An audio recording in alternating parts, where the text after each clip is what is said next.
കൊടുങ്ങല്ലൂർ അമ്പലത്തിലാണ്. ഉത്സവം തകർക്കുകയാണ്. സൂപ്പർ.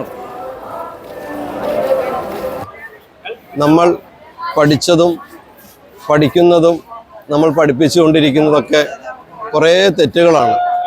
എല്ലാം തെറ്റുകളല്ല, അതിൽ ഒത്തിരി തെറ്റുകളുണ്ട്.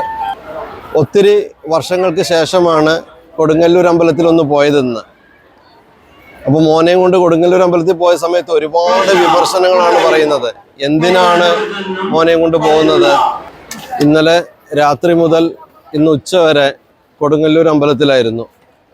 ഒത്തിരി നാളത്തെ ആഗ്രഹമായിരുന്നു കൊടുങ്ങല്ലൂർ ഉത്സവത്തിന് പങ്കെടുക്കണമെന്ന്. മോനെയും കൊണ്ട് പോകുന്ന സമയത്ത് ഒത്തിരി പേര് വിമർശിച്ചു. പക്ഷെ ഞാനും അപ്പൂസും ഇന്നലെ രാത്രി മുതൽ ഇന്ന് ഉച്ച വരെ അവിടെ നിന്നു. അത്രമേൽ പ്രാർത്ഥിച്ചു, അതിൽ പങ്കെടുത്തു. Be happy. അപ്പോൾ ഓർക്കുക, നമ്മൾ പഠിക്കുന്നതും നമ്മൾ പഠിച്ചതും നമ്മൾ പഠിപ്പിക്കുന്നതും അതിലൊക്കെ കുറേ തെറ്റുകളുണ്ട്. കേട്ടറിവുകളെല്ലാം ശരിയായിക്കൊള്ളണമെന്നില്ല. കണ്ടറിവുകളാണ് ഏറ്റവും നല്ലത്. Be happy.